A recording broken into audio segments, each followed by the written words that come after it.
Welcome to the Auguste Escoffier School of Culinary Arts. The culinary field is a fast-moving world where skill, passion, and a zeal for perfection all intersect. It's not for everyone, but for those savoring a truly extraordinary career or is an enthusiast, the experience can be life-changing. At the Auguste Escoffier School of Culinary Arts, our promise to provide you with the most professional training begins with the name in our name, Auguste Escoffier, the father of modern cookery. This French chef, who lived at the turn of the last century, is on par with Edison and Einstein in the transformative influence he had in his field. Escoffier, with his methods, techniques, and recipes, revolutionized the culinary world. His influence is not only infused into everything we do at the Escoffier School, but still guides some of the most celebrated chefs today. I think that Auguste Escoffier is really sort of the backbone to almost everything we do as chefs. Before him, the modern restaurant as we think of it today didn't exist. And Escoffier, to me, means so much because everything that I do on a daily basis, he was the person that set that in motion. He was a genius in cooking at the time. He was a visionary. He was a great communicator. He touched the lives of both rich and poor with his warmth and artistry. Escoffier could be likened to Steve Jobs. He may have been the Steve Jobs of his era. For the culinary world, Escoffier is, he's the big guy. He's if we had to put a face on the Mount Rushmore of food, that would be him. You know, he's the president, he's the George Washington, whatever you want to think of it. He's that guy for the food world. In 1846, Auguste Escoffier was born in the French village of Villeneuve-Loubet, where the Escoffier Foundation and Museum exists today in his childhood home.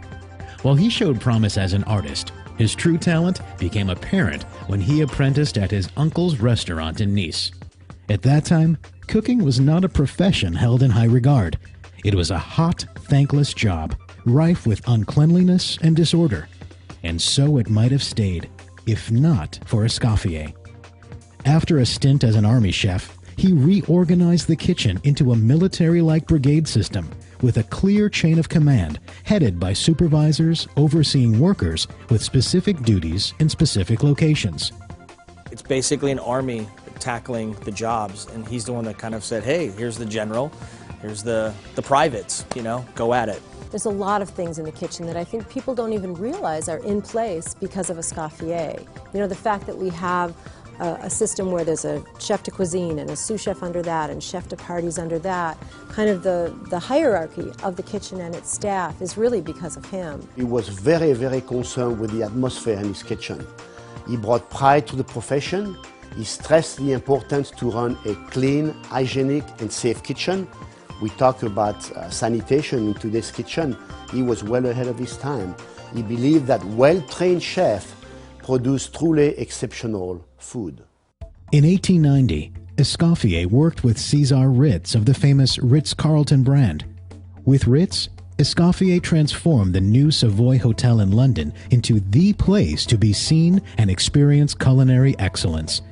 The pair would eventually move on to manage the Ritz Hotel in Paris and the Carlton Hotel in London, each time with growing success. Escoffier made many innovations at these hotels and changed the way food was served at the table. He abolished the system where all the food came out all at the same time. And he created service like we do now, which is the food comes out as the guests requested in the order in which it should be eaten. He created that. And I think that that's important to note, that not only was he a culinarian, his influence spread to the front of the house. He invented countless new dishes, often inspired by guests of the hotels. I love the fact that Escoffier, when Dame Nellie Melba came, the opera singer, he designed a dessert just for her, which is peach Melba, of course.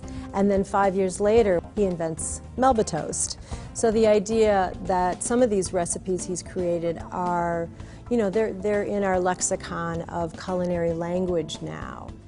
Escoffier was also the first chef to organize the kitchens of the luxury transatlantic ocean liners of Europe. On several occasions, he was also asked to plan events and cook for kings and queens. He was fascinated by food science, particularly methods of food preservation. He pioneered the practice of canning tomatoes, helped develop the bouillon cube, and created his own series of bottled sauces and pickles. Escoffier, to me, is the father of modern cooking. As crazy as we can get with food today, I mean, if you look at molecular gastronomy or the different food movements that are going on in this industry, are the ones who are using Escoffier as a base. And he held exceedingly modern views in appreciating the symbiotic relationship between food supplier and kitchen. Escoffier was by far an innovator. Today, our focus, you hear a lot of that, we hear that with the Escoffier School, farm to table, sustainable agriculture, utilizing natural, wholesome ingredients. Well, Escoffier believed in that back then. He was getting asparagus from France, from the source, from the farmer, from the people that were producing those asparagus. So he had already that in mind. He was way ahead of his time. And he was prolific. He authored over 5,000 recipes in his 8 landmark books, some of which are still published today. Le Guide Culinaire is today considered the Bible of classic cuisine. Escoffier wrote and documented all these thousands of recipes in one snippet of time in the world of cooking. But he was smart enough to know that time changes and people's tastes change. And he allows for so much flexibility in his food and his recipes. So he had a real vision of what food was at the time that he wrote it, but what food could be with some evolution. But Escoffier didn't just focus on food, but also on the social concerns of people inside and outside his kitchens. His mantra is that you started every day fresh. So he gave all his food to charities, to the poor, and paid for it to be transported. And he was the first humanitarian. He was the first one to understand that cooks get injured, cooks are retiring, chefs. He felt a connection to them. And I think that in this day and age is pretty remarkable. Escoffier died on February 12, 1935, earning the moniker King of Chefs and Chef of Kings. His influence was substantial then and continues to live on. I have the honor to be the president of Disciple Escoffier International USA. It's a premier gastronomic society that was established in France in 1954 to maintain the good name and tradition of French cuisine. And of course, their goal is very simple, to honor the memory of Escoffier in France and around the world, to promote and preserve his work, to maintain tradition, because it's very important to maintain the tradition, and to promote culinary education and apprenticeship to young people, and to motivate them to become professional chefs. If I could describe Escoffier in one word, it would be foundation. So to me, he's the foundation of cooking. There's a lot of historical relevance to what he's done, but he's still relevant to me today, and I use his cookbooks and some of his ideals every single day. To say that he's the father of modern cooking, I think, is almost an understatement. Escoffier means a lot of different things, but first and foremost, inspiration. The base where all modern cuisine that we do now comes from is what Escoffier was doing 100 years ago. That foundation of being a chef, how to act, the setups in the kitchen, even being inspired by the food of the land and seasons and things like that. You know, all of that is reference to Escoffier and how he cooked back in the day. We are proud to work with the Escoffier Foundation and Museum and Michel Escoffier, great-grandson of Auguste Escoffier and a member of our advisory board, to continue this legacy of excellence.